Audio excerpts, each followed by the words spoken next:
went to a carnival with my family recently. There's a man with a pull-up bar that said for $10, he'll give you $100 if you can dead hang for 100 seconds. And I do that all the time. So I figured I could do it. He said no one's been able to make it. That should have been a red flag for me. But in my confidence, I wanted to try it anyway. It was, you had a face that way, and that's a little more challenging, but still. I couldn't do it because the bar was one of those rotating bars. So it was very, very hard to maintain my grip. I imagine in an entire day, I would be surprised if even one person was able to hold themselves up for 100 seconds. So I thought, this guy is probably for sure making thousands of dollars every day.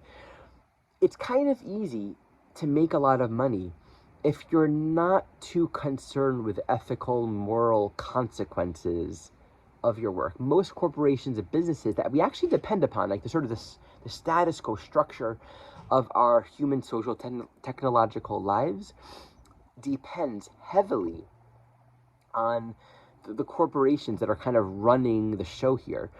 And for the most part, these corporations will only be concerned with like moralities and ethics to the extent that they sort of need to, right? If it will affect their profit or affect their shareholding, things like that. The ground of corporations, for the most part, don't really care unless there's a strong incentive to do so.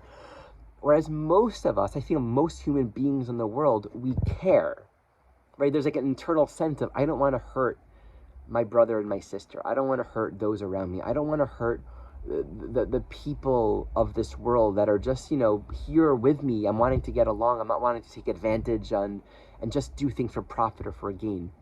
And this creates a very strong polarization, very, very strong polarization between what we can really say is sort of the weak and the innocent, and the powers that be that don't necessarily have the greater interests in mind.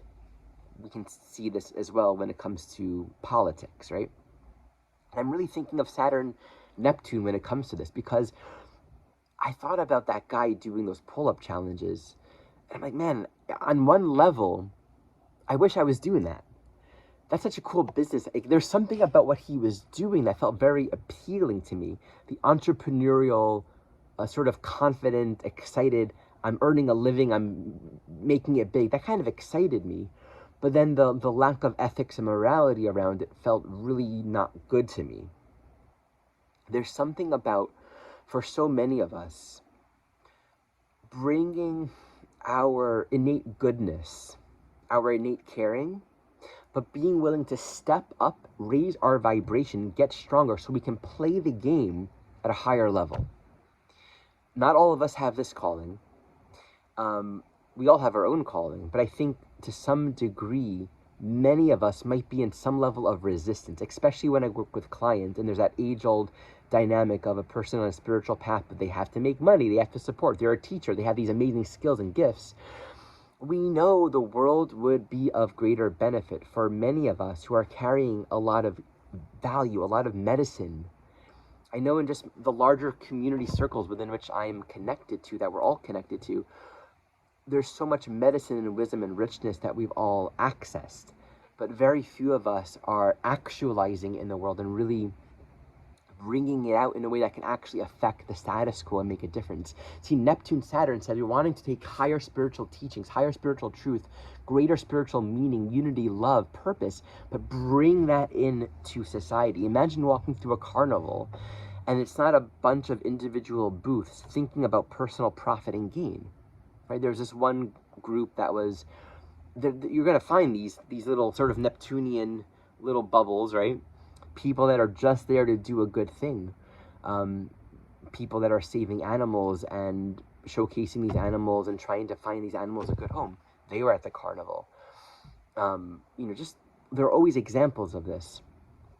But what is it like to actually honor and appreciate that to become a co-creator, many of us might have this calling or might be invited at this time to step up a little bit, to put more effort to becoming more of an instrument, to becoming a more strong vessel, so that we're not just this small passive being living in a world that doesn't really feel right to us, but actually establishing a greater status quo that's grounded in deeper moralities and ethics. And there's a sort of ambiguity here, it's like everyone watching this video right now, you're participating along with myself in the YouTube culture. I'm at whim to their ethics, their judgments, their decisions. I have to follow their rules. I can't just do and say whatever I want to in its entirety. There are guidelines here. And at the same time, also depending on that structure to support my own living. So again, this is why the navigation around these questions of morality and ethics is something that we each have to toil with. But if we're not toiling with it, we have to appreciate we're just becoming a passive drop of water in the ocean that is not being defined by us, right? Someone else is defining it, and we're going to go and swim with wherever it's taking us. This is not about taking such control that we're, taking over all of the corporations that we depend upon. But it is about allowing our vibration, the love that we are, to have its place. It's allowing the innate goodness and the power of who we truly are to actually rise up and strengthen so that it actually has more of a presence in this world. Again, that's not bad. If that's your calling, that's your calling, and basically it's not your job to get in the way of it. That's pretty egoic, right? To kind of argue with how love wants to use us as an instrument in this life. And if it's not our calling, it's not our calling. There's nothing wrong with, let's say just having a simple job that you enjoy and focusing on the simple values and meanings and the internal meditative life. We each have our own Dharma to walk. And this Saturn Neptune says you have to walk it and don't judge what it looks like. Because again, think about the fact that we depend on all kinds of not so moral corporations to kind of run the show here. Here's one interesting example. In the United States, I think globally in general, it's very hard to buy a home. Here, to be what, is considered sort of middle class, you have to be earning well into the six figures. Typical family to buy, you can't buy a home unless you're earning 150,000 a year easily. And that's a conservative estimate. Because the prices are so high, and just with 20% down, just to be able to qualify for more, it's very, very complex. So we're kind of living in a renter's world where we're kind of defined or stuck in renting, which means those who own the homes and are renting the homes have this sort of power. And it's an interesting sort of feudalism that is overt, because covert, you don't really notice it, right?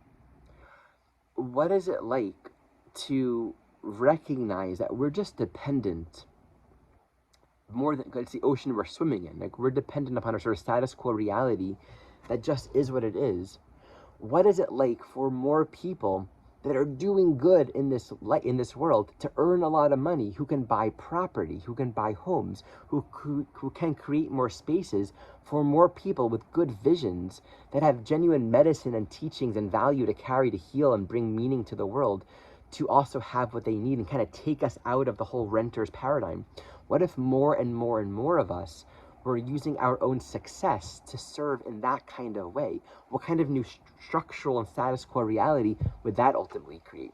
That's just one thought in the vein of what happens when power comes into the hands and success comes into the hands of those who really care. The challenge with Saturn Neptune is to always check oneself, right? Once you get wealthy, once you become powerful, you know what happens. It's so easy to be corrupted by the glamour of, ooh, this is really nice. I can get more. So there needs to be also that Neptunian emptying. This isn't for me or it's my own, it's like, it's not just for its own purpose. It's this interesting thing. You got to run fast to catch the train. We need to strengthen our own vibration to become successful. But then you also need to keep on going and see it through and keep on pushing ourselves to commit to greater meaning and purpose, so we don't get stuck at any level, at any stage of the whole game. So those are my ongoing reflections on just the potency of the Saturn Neptune and just the deep internal reflectiveness that's occurring as they both station retrograde. Thank you for watching. As always, check out my classes series. I have an upcoming free class to both teach and introduce the Planet Squaring the Node series. This will be at the very end of July. Check it out in the description. Registration is required. This class will be very good in its own right, just in teaching and kind of going deep into the technique and the wisdom of planets that square the nodes, but it's also the first class in the series, so it's a requisite for attending the rest of the series, where we will be looking at each planet during each class during the bi-monthly class series. All right, thank you all.